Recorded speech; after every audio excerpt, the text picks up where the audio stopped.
I'm doing my utmost to improve relations between black and white in this country. That I've made my prime duty during my term of office, and I'll do everything possible to do exactly just that. Dr. Connie Mulder, the new minister responsible for South Africa's black majority. Among his main priorities now, the future of blacks living in the townships. I have stated unequivocally in public that I intend to make Soweto the most beautiful black city in Africa. Soweto, the sprawling black township outside Johannesburg, typifies the problems of South Africa's urban blacks. It was once a huge slum. Now it's a bleak dormitory town for the black workforce. Critics have called it a modified concentration camp, and certainly making Soweto beautiful will be no easy task. In fact, Soweto poses as big a challenge as any politician would care to face. But Connie Mulder, along with the government of Prime Minister John Vorster, has decided its problems can and must be solved. Dr. Mulder's official title is Minister for Plural Relations. That's a new name for Bantu affairs, a phrase black South Africans hated. As a former minister, he's no stranger to power, but his new job puts him right at the center of the racial problems that overshadow all others in South Africa today. His task, in this potentially explosive situation, is to see that relations between blacks and whites stay as friendly as possible.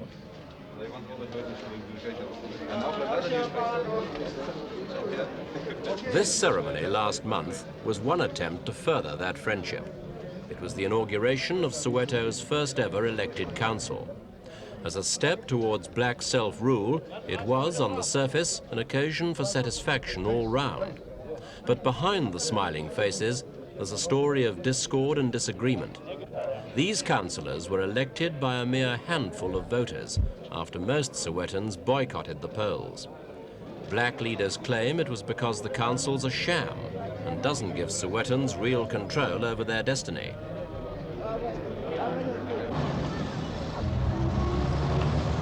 This isn't just a local dispute. Finding a solution to Soweto's problems involves the whole question of the blacks' role in South Africa, especially the 5 million of them who work in the white cities.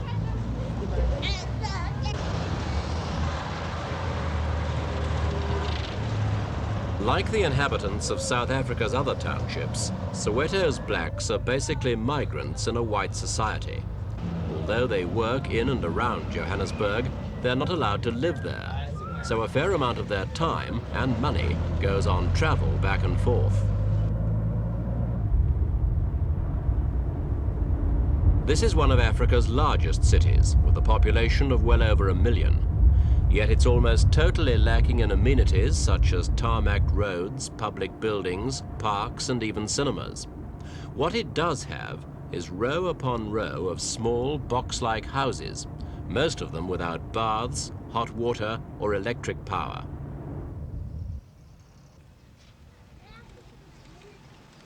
Unemployment here is high, and the crime rate is staggering. Residents claim the authorities haven't controlled hooliganism as they would in a white city. They put the blame on South Africa's policy of separate development, which sees Soweto, like other townships, as only a temporary home for the black workforce.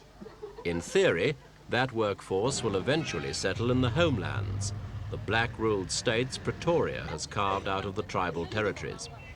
In the meantime, the government insists that as a slum clearance scheme, Soweto is not all bad, and that in any case, its standard of living is higher than in most independent African countries to the north.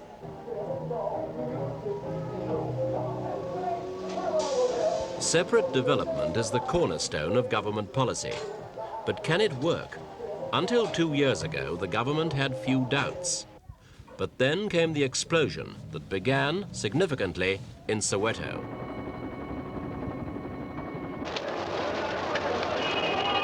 The riots of June 1976 were the worst South Africa had seen since the Sharpeville shootings 16 years before.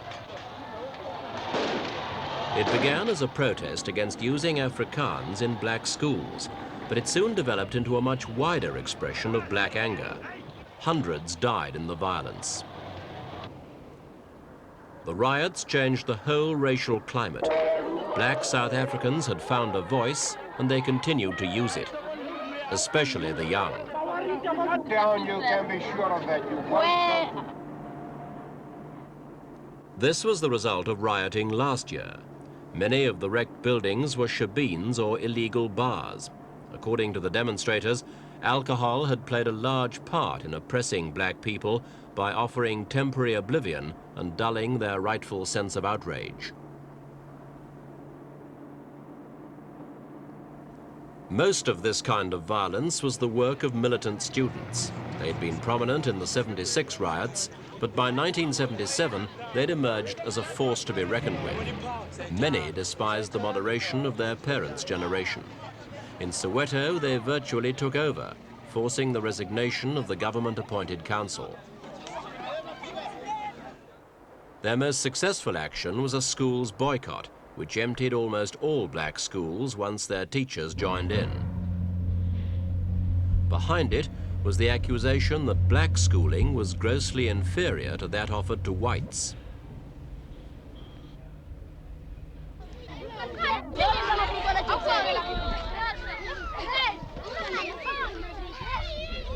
Most children knew just what to do with their enforced holidays. But as the schoolyard games stretched on endlessly, a lot was happening on the political front. There was a climax of a kind in September. Steve Biko, leader of the Black Consciousness movement, died in police custody, the 20th prisoner to do so within 18 months. A post-mortem later confirmed Biko had died of extensive brain damage. For millions of blacks, he'd been a hero, and they saw his death as murder.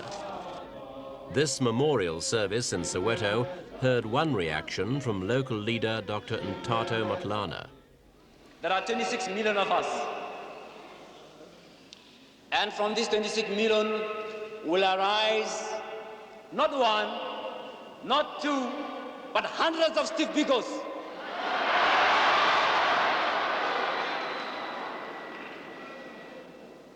Somebody says there is no greater force in this whole world than an idea whose time has arrived. An idea whose time has arrived. And that idea, ladies and gentlemen, is black consciousness, which is going to free the black man from the shackles of white imperialism, white slavery, white oppression. Power!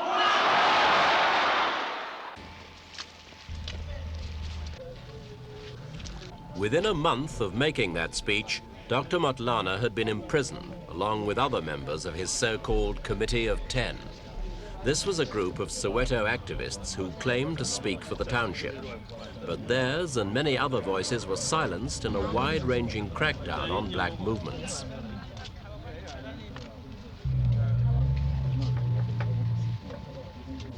The government accepted that Soweto needed spokesmen and proceeded with its plans for an elected council. The first ballot in February was a disaster, with only a 5% poll, and the second one, in April, was little better. Between the two votes, Dr. Motlana and some of his colleagues were released. We asked him why he thought the authorities had been so determined in their opposition to the Committee of 10. It is as if those that rule over us are determined not to hear the opinion of the people of Soweto. Very strange. You would imagine that a policy like that is very short-sighted, because whether government agrees with us or not, surely they should want to know what the people are saying and thinking.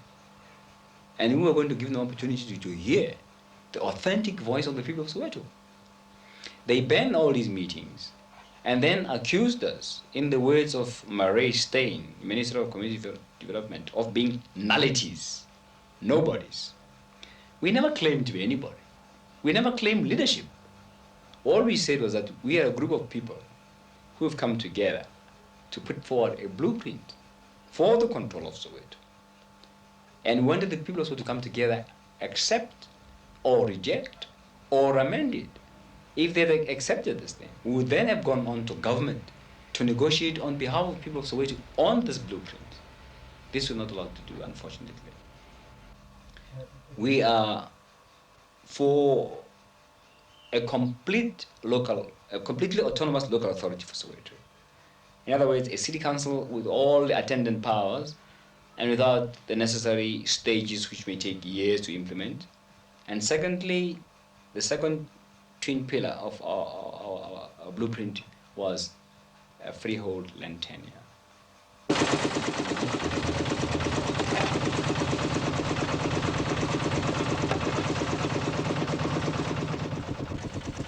The right to own land has long been a source of bitterness for urban blacks. It goes back over 60 years, when the 1913 Land Act made it illegal for blacks to buy property in white areas, just as for whites to buy property in black areas. The government case is that far from oppressing blacks, this has protected their homelands from what would otherwise have been certain takeover by white capital. That argument carries little weight with people in the townships. And Dr. Motlana, for one, is convinced the government should change the law. Now, what I've been trying to say to them is that, man, the amount of goodwill, the amount of energy you're going to release among the people of Soweto, if you were to give them freehold land tenure, is unbelievable. And for the next 10 years, you'll have no problems. No matches, no uprisings, nothing. I mean, the people will be so happy not to own that piece of land.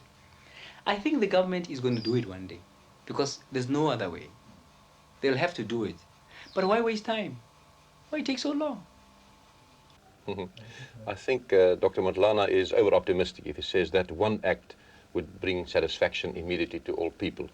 We are now prepared to go as far as what we call at the moment leasehold, which means we are giving a 99 years lease on ground in these territories on which these black people can get an ordinary bond to build their own homes according to what they can afford.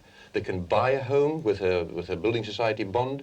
They can reinstate capital on it and use the money for whatever purpose they like. In other words, I'm giving them everything possible and all the advantages of an ordinary bond, but on the basis of leasehold, not freehold, because the reverse of that would be that the whites could buy and purchase their black land and there would be no homeland left to them.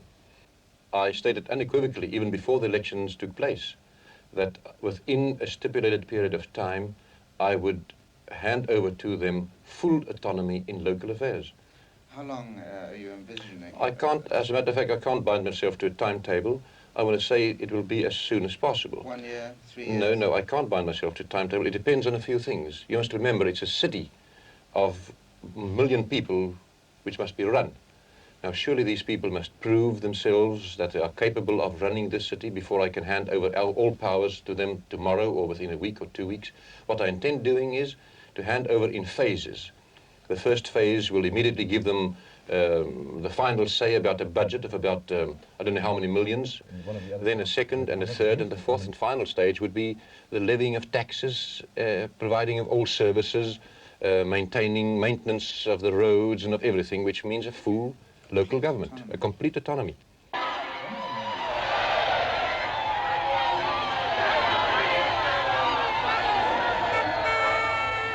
Any discussion about the future of urban blacks will have to take account of this man. He's Chief Gatsha Buthelezi, leader of South Africa's 5 million Zulus.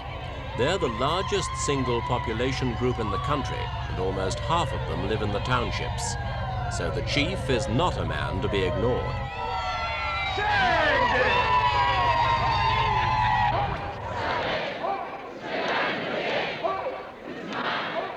This was a recent visit to his countrymen in Natal, drumming up support for elections back in the KwaZulu homeland. Buthelesi's earned the scorn of radicals by accepting the leadership of KwaZulu, but he doesn't accept the homeland policy. Instead, he's revived a Zulu cultural movement known as Inkatha.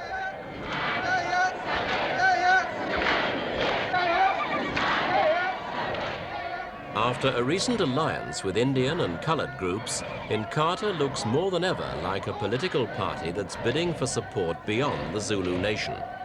And the chief's attitude now is one of defiance, as befits the leader of a people who were never conquered.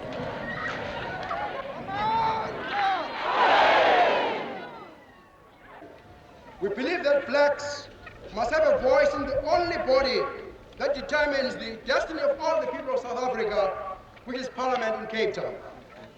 We believe that only through a national convention representing all the people of South Africa can we work out a formula acceptable to all.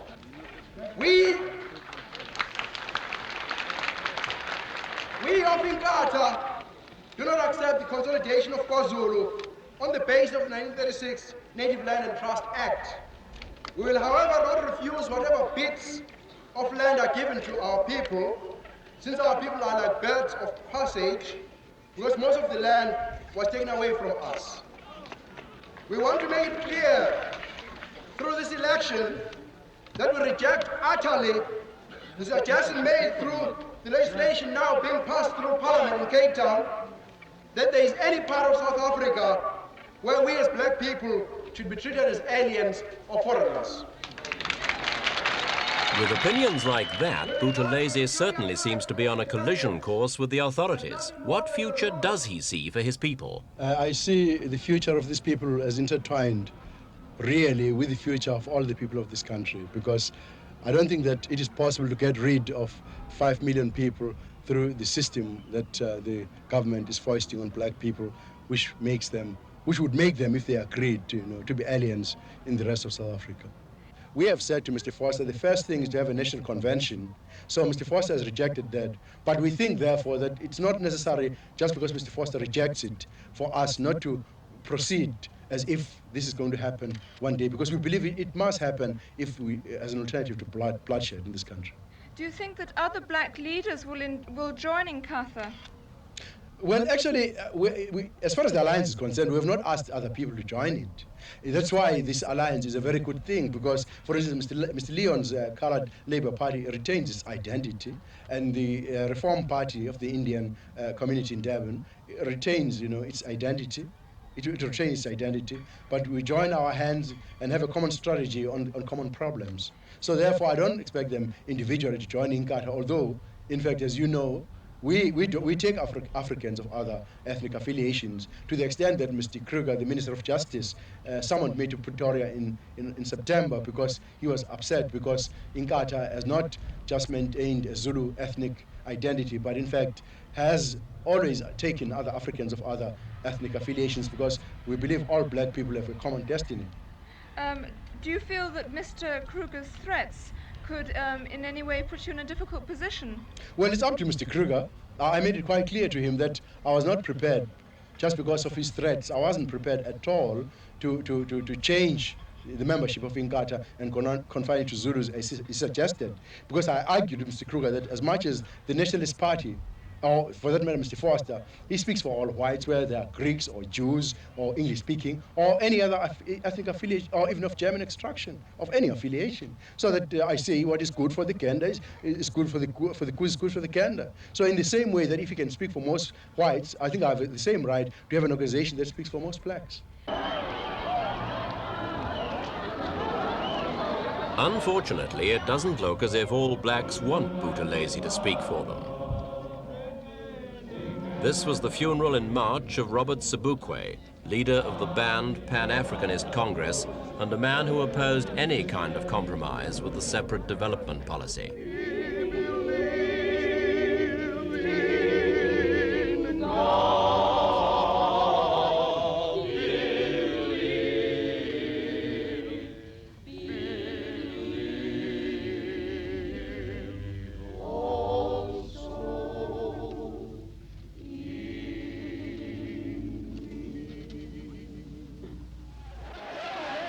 Buthelezi came to mourn, but young radicals believed to be members of the Black Consciousness movement jostled him menacingly. In the melee, shots were fired by an aide with the chief, and several people were wounded.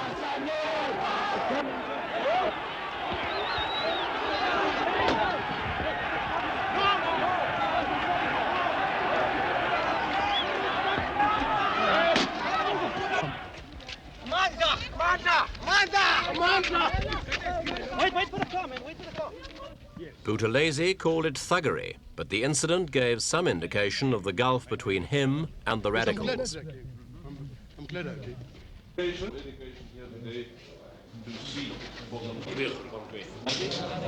The question is, how strong are the radicals and what role are they likely to play in the future? In the schools, there's evidence of a return to normality, although full attendance hasn't been achieved everywhere. The authorities hope to take the sting out of the school protest by increasing black teachers' salaries and making education free for blacks, as it already is for whites. According to some blacks, though, it's already too late for such reforms. My wife is One man who's come to that conclusion is Leonard Mosala, another member of Soweto's Committee of 10. The people now want a complete change and may not be satisfied with half measures. I think if we read the signs well, I think we must accept that particularly the young people, they are not interested in negotiating.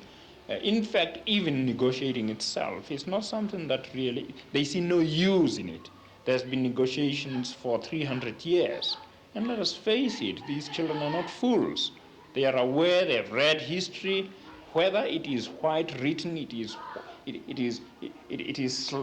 slanted, but they have read about the efforts that black people have been making to try and carve out a position for themselves in this country, and these efforts have brought nothing. Now, one thing that we must note is that the type of black that we are dealing with today is not the type of black that I am. I want to make it clear, I don't today represent the real political opinion of black people. I have been my opinions have been overtaken by time and conditions. This guy does not believe in things that I believe in. He doesn't believe in talking. My children do not believe in talking anymore. They believe in forcing change. You're saying in violence? Well, maybe that one wonders whether violence would be the best way. I wouldn't say that they see a chance in confronting the government, but I think they believe that talking is no use, and what they are likely to do is just to cut off all communication. And God knows, once that happens, what then? I have found in my dealings with blacks since I became responsible for the black people of South Africa two or three months ago, that there's a vast reservoir of goodwill still existing. I've been very well received. I've made very, very good friendships with black people in these 2 or 3 months. I'm on a personal basis of friendship and discussion and dialogue with, well, all black leaders that I've been in touch with, from the left to the right, all categories. And I find that, that basically these people are not only reliable but trustworthy. I think there's a big reservoir of goodwill which can be used to improve relations between black and white in our subcontinent, and I don't think it's gone so far that it could not, that the differences could not be bridged.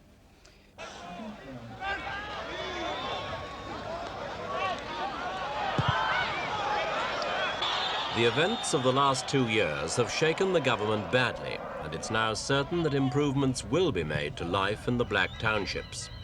But it seems equally certain that those improvements won't be enough to satisfy politically conscious blacks who are challenging the basic principles of government policy. That's because the government, despite all the difficulties, has no intention of giving way on fundamentals, and there's no doubt about what they are. As a matter of fact, at the moment, we have South Africa, as far as I'm concerned, as a subcontinent, in which we have grouped together artificially by the colonial powers of the previous century, a white nation, 8 clearly definable black nations, each with its own culture, its own language, its own customs, differing from one another as the Swedes differ from the Portuguese, and a colored nation and an Asian nation artificially put together, all of them at the moment having South African citizenship. I believe that our policy will lead to this, that as in the rest of Africa, separate nations and groups decided to go it on their own and become independent nations and were accepted as full-fledged nations in the international world, even with membership of the United Nations. we in South Africa should disintegrate this mixed interracial society, multiracial society, into the components, which would mean, and that's my argument, which would mean that the Zulus would then get full-fledged citizenship of KwaZulu. The Xhosas would get full-fledged citizenship of the Transkei, the Tswanas of Bophuthatswana, and in that process, everybody, including the whites, would lose their South African citizenship, which is the covering citizenship of the whole subcontinent. And the white